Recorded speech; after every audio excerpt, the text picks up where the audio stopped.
여러분 안녕하십니까? 한민족 선민 대서사시 하늘의 섭리를 본 한국사 제7강 독생녀 탄생을 위한 기대에 대해서 말씀을 드리겠습니다. 한민족은 오래전부터 종교적 심성이 강한 민족이었습니다. 이 또한 하늘이 이 민족을 장차 재림 메시아를 보내기 위해서 단련하기 위한 한 수단으로 종교를 통해서 한국에 대한민국이라는 나라에 세계를 구원할 수 있는 정신적 지주로서 메시아를 보내기 위한 전략이었다는 것을 말씀드리고자 합니다. 이번 시간에는 기독교나 유교, 불교와 같은 세계적인 종교 이외에도 민족 종교까지 소개하는 가운데 불교에 대한 마지막 시간입니다.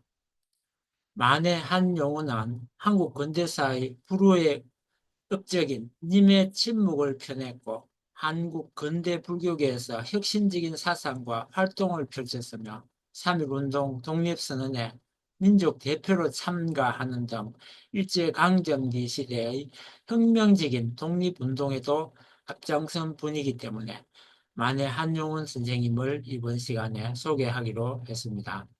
본관은 원래 청주였고 속명은 유천이며 자는 정옥이고 용우는 법명이었으며 덕도할 때의 계명이 봉완이었고 법호는 만해야라고 합니다. 생애를 살펴보면 유년 시절에 대해서도 자세히 알려진 것은 없습니다. 어릴 때 고향에서 한학을 배웠고 18세 때에는 고향을 떠나서 백담사 등을 전전하며 수년간 불교 서적을 읽었다고 합니다. 출가의 원인은 정확하게 알려지진 않으나 당시 고향 홍주에서도 갑오 농민전쟁과 의병운동이 전개된 것으로 미루어 역사적 격변기의 상황에 영향을 받은 것으로 추정됩니다. 1905년 백담사에서 김연곡에게 득도한 다음 전영지에게 계를 받아 성녀가 되었고 이후 수년간 불교 활동에 전념했습니다. 이 즈음에 불교 관련 서적뿐만 아니라 양계초의 은빙실문집을 접하면서 근대 사상을 다양하게 수용했으며 1908년 일본 각지를 돌아다니며 견문을 넓힌 그였습니다. 이러한 다양한 경험이 만해 한용운의 사상 형성에 큰 영향을 미친 것으로 보입니다. 1911년 송광사에서 박한영, 진진영, 김종래 등과 성녀 월기대회를 개최하여 일본의 조동종과 한국 불교의 통합을 꾀한 이회광 등의 친일적인 불교 행위를 규탄 저지했습니다. 1913년 박한영 등과 불교 종무원을 창설했고 1917년 8월 조선불교회 회장에 취임했습니다. 그해 12월 어느 날 밤 오세암에서 좌선하던 중 바람에 물건이 떨어지는 소리를 듣고 진리를 깨우쳤다고 합니다. 1918년 불교 잡지 유심을 창간했으며 이 잡지를 통해 불교 논설만이 아니라 계몽적 성격을 띤 글을 발표했고 또 신체시를 탈피한 신시를 발표하여 문학에 대한 관심을 보였습니다. 1919년 3월 1일 3.1 운동 때 민족 대표 34명의 한 사람으로 참여했으며 일조에 체포되어 3년형을 받았습니다. 출옥 후인 1922년부터 23년은 밀립대학 설립운동과 물산 장려운동 등의 민족운동에 참여했습니다. 1924년 조선불교 청년회 회장에 취임했고 1927년 신간회 결성에 적극 참여해 중앙집행위원과 경성주회장에 피선되어 활동했으며 1931년 잡지 불교를 인수하여 사장으로 취임하기도 했습니다. 같은 해 최범린, 김범린, 최범술, 김상호 등이 조직한 청년법녀 비밀결사인 만당의 당수로 추대되었으며 1936년 신채호의 묘비 건설 건립과 정약용 서세 100년 기념회 개최에 참여했습니다. 1940년 창씨개명 반대운동과 1943년 조선인 합병 출정 반대운동을 전개했습니다. 그리고 일제의 극심한 탄압 속에서도 굴하지 않고 비타협적인 독립사상을 견지하다가 조선 총독부와 마주보기 싫다며 북향으로 지은 성북동 집에서 66세의 나이로 돌아가셨습니다. 1962년 대한민국 건국 공로훈장 중장이 수여되기도 했습니다. 만해 한용운의 불교 사상과 불교 혁신 운동에 대해서 살펴보도록 하겠습니다. 흔히 불교 사회주의로 요약되는 그의 불교 사상은 불교계에서뿐만 아니라 식민지 지배하에 있던 우리 민족 현실 전반에 대한 혁명적 사상의 기반을 이루었습니다. 조선 불교 유실론은 그의 불교 혁신론을 가장 집약적으로 보여준 책이며 당시 한국 불교의 침체와 낙후성을 통렬하게 비판하고 개혁을 주장하는 가운데 불교 사상이 진보주의와 평등주의, 구세주의 입장에 서야 함을 역설했습니다. 조선 불교 유실론에서 보면 그는 불교가 미래의 인류 문명에 적합한 교리임에도 불구하고 당시 조선에서는 낙후성을 면하지 못하고 있음을 비판하면서 연불당 등의 기존의 흐레적인 의식들을 타파하고 산중에 있는 절이 도시로 나올 것을, 또 성녀들도 사치와 동량지를 그만두고 스스로 생산 활동에 참여할 것을 장려하고 성녀의 취처를 허락할 것을 주장했습니다. 취처란 것은 결혼 문제를 처를 얻는 것을 말합니다. 이러한 사원 운영의 혁신을 주장하는 내용에서 불교의 대중화, 민중화라는 기본 사상이 도출되어 나옵니다. 그는 만해 한용운은 불교의 민중화를 위해 불교 교리와 제도, 불교 재산을 민중화해야 한다고 주장하기도 했습니다. 또 청년 불교를 제창하고 그 부흥을 위해 노력했고 불교 대전 등 불교 경전의 번역 사업에 착수했으며 불교 교육, 불교 한문 독본, 정선 강의, 책언담을 펴내고 유심, 불교 등의 잡지 간행에 힘쓰는 등 불교의 민중화를 위해 노력했습니다. 불교의 민중화와 그의 불교 활동의 한 축을 이루는 것이 불교의 자주화 운동입니다. 1910년 원종 정무원 이회광이 불교 확장이라는 미명하에 일본에 가서 조선의 원종이 일본 조동종과 완전히 연합 동맹할 것을 협약하고 오자 그 이듬해에 박한영 등과 승려 결기대회를 개최해서 이회광을 종문 난적으로 규정하면서 원종에 대응되는 임재종을 창립한 것은 그의 대표적인 불교 자주화 운동입니다. 이 활동을 통해 그전까지는 다소 불분명했던 그의 반제국주의적 사상이 뚜렷해진 것으로 평가됩니다. 이후 그의 불교 자주화 운동은 1931년 결성된 조선불교 청년 총동맹의 이면단체였던 만당활동 등으로 이어졌습니다.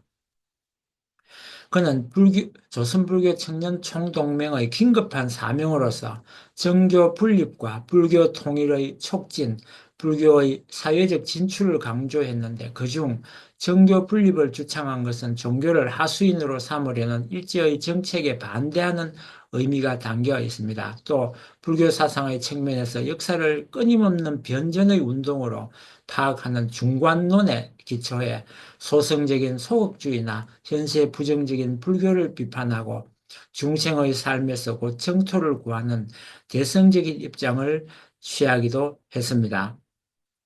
1933년 유마힐 소설 강의를 저술했으며 강렬한 현실 비판 등 현세에서 실천을 강조한 그의 혁명 사상도 또한 불교 사상과 깊은 관련이 있습니다.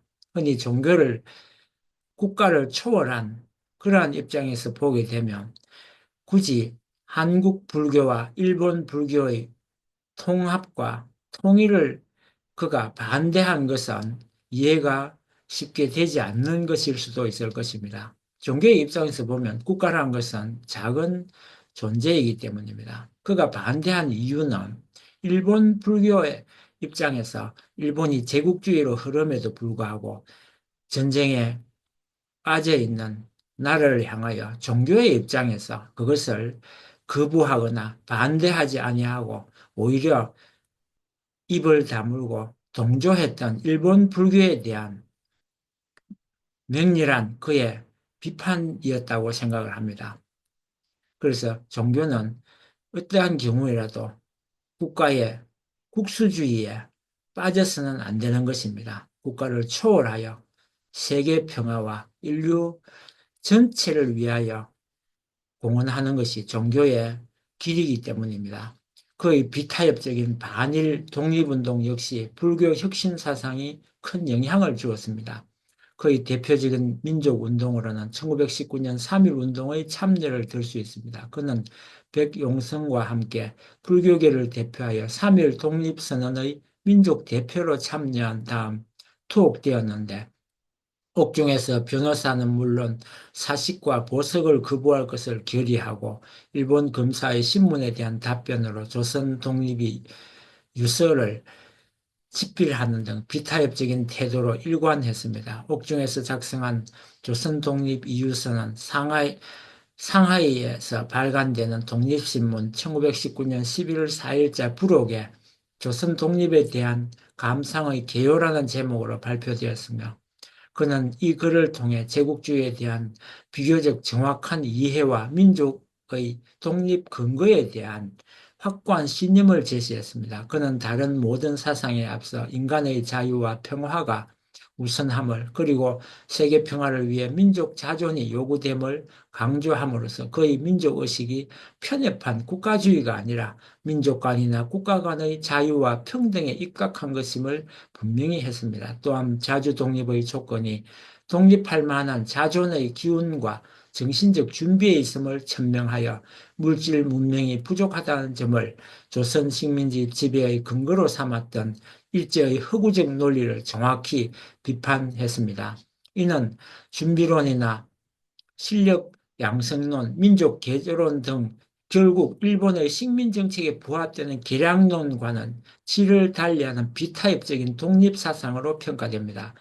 좌우파 간의 민족 협동 정선인 신간회에 적극 참여한 것도 그의 대표적인 민족 독립운동이라 할 수 있습니다. 그가 이전부터 우파의 민족운동과 좌파의 사회운동에 분열되어서는 안 됨을 역설한 바 있으므로 신간회에 관계되는 것은 당연한 것인지도 모릅니다. 그래서 후에 신간회 해소론이 되었을 때는 그것이 올바르지 않음을 주장하고 신간회의 존속을 위해 노력했습니다. 그런가 하면 1929년 광주 항일 학생운동이 일어났을 때는 그것을 민중적 운동으로 확산시키고자 민중대회를 계획했으나 일본 경찰에 의해 무산되었습니다. 또한 그는 여성해방운동과 농민 노동운동 등에도 관심을 기울였으며 불교의 자주화 운동에 앞장선 것도 민족 독립운동의 하나로 보입니다. 만해 한영원이 이룩한 문학적 업적을 살펴보면 그가 불교 개혁 사상이나 민족 독립 사상 그리고 그 실천과 무관하지 않다는 것을 알 수 있습니다. 그의 문학 활동은 시에서 출발하여 시조와 한시 또 죽음, 흑풍, 후회, 박명 등의 장편 소설로까지 확산되었으나 가장 의미 있는 성과를 낳은 것은 역시 님의 침묵으로 대표되는 시 장르입니다. 1925년 백담사에서 탈고하여 이듬해 안동 서관에서 발행한 님의 침묵은 당시 한국 문단의 영향을 받지 않고 생산되었음에도 불구하고 어느 문학 작품보다도 더 절실하게 민족의 현실과 이상 그리고 그것을 실현하기 위해 요구되는 주체적 자세에 대해 노래했으며 더욱이 그것을 풍부한 시적 이미지로 아름답게 형상화해 수준 높은 민족 문학의 경지를 보여주었습니다. 이 시집에서 중심을 이루고 있는 님은 연인, 조국, 부처 등의 다의적인 의미를 지니며 그에 따라 님의 침묵이라는 표현은 당시의 민족적 상황을 가장 압축적으로 상징하고 있음을 엿볼 수 있습니다. 더욱 중요한 것은 당시 상황을 시적 주체인 나가 님과 이별하여 님이 부재하고 침묵하는 시대로 규정하면서도 님이 부재한 상황을 통해 나가 진정으로 님의 존재를 깨닫게 된다는 변정법적인 진리를 드러내고 새로이 나아가 님과 합을 할 수 있다는 낙관적 인식에 도달하고 있다는 점입니다. 나아가 님과 새로이 만나기 위해서는 님에 대한 철저한 복종이 요구되는데 그 복종을 통해서 비로소 나는 자유로워진다는 복종과 자유의 변정법을 노래한 것도 역사의 필연성의 인식을 통해 진정한 자유를 획득할 수 있다는 변정법적 진리와 통합니다. 이러한 시적 인식을 통해 그는 식민지하에 있는 조국의 운명과 독립의 필연성 그리고 그것을 위한 실천 속에서 진정한 깨달음에 도달할 수 있다는 진리를 탁월하게 형상화할 수 있었습니다. 형식적인 측면에서도 그의 시는 은유와 역설의 자유로운 구사를 보여주며 전형적인 틀을 완전히 벗어난 산문적 개방 속에서도 내재율이 자연스럽게 드러나는 근대 자유시의 완성에도 크게 기여한 것으로 평가됩니다. 대부분 1930년대에 창작된 그의 소설은 신소설적인 계몽성을 완전히 탈피하지 못하여 작품성이 다소 떨어지는 것으로 평가가 되는데 이는 그가 근대소설의 특수성을 완전히 충분히 자각하지 못한 가운데 소설을 자신의 사상을 전달하는 매개체로 생각한 데서 연유합니다. 즉 일제 말기에 접어들면서 더 이상 직접적으로 항일 독립 사상을 펼칠 수 없게 되자 소설을 창작하게 된 것으로 추측됩니다.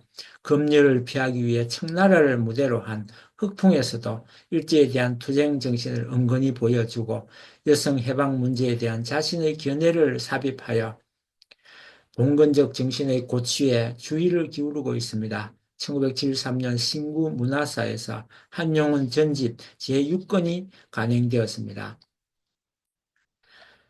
일제강점기 승려였던 한용운은 불교 유신론을 통해 타락한 한국 불교를 개혁하고 독립운동을 하면서 민족의 정체성을 지키기 위해 노력하였습니다. 유신론자로서 신의 존재를 믿는 불교 학파로서 독립운동을 통해서 민족의 정체성을 지키는데 중요한 역할을 수행하였습니다. 이로써 만해 한용운 선생님의 사상과 정신을 소개하는 시간을 가졌습니다. 다음 세계 백과사전이나 또한 다른 사전들을 참고하시기 바랍니다. 이상 제 한민족 선민 대서사시의 내용을 이것으로 마치도록 하겠습니다. 끝까지 들어주셔서